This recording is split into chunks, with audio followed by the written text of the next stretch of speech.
The autopsy report on actor Heath Ledger is drawing more attention to a campaign called Zero Unintentional Deaths.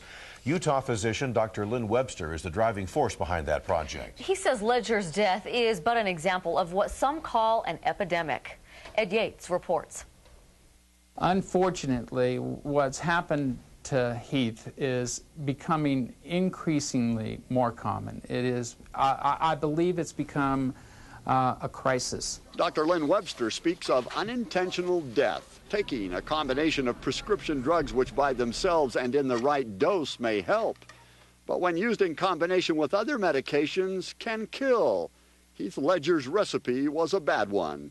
The interaction between these already potent drugs produced acute intoxication. Pain relievers like opioids and anxiolytics like Valium, as well as sleep aids. You add all of this together, for somebody who is otherwise healthy, it can be lethal. The advice really hasn't changed. Patients combining prescription drugs to treat different ailments should always talk to their doctor or a pharmacist about possible interactions. People think often that it's just like taking another ibuprofen or aspirin.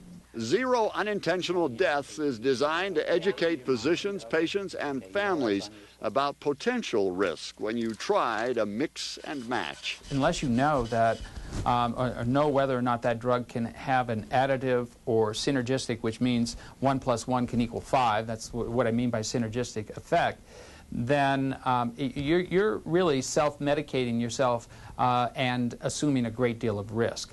Some drugs can backfire. For example, taking extra sleeping pills or combining them with an antihistamine might trigger a different kind of fatigue that actually prevents restorative sleep.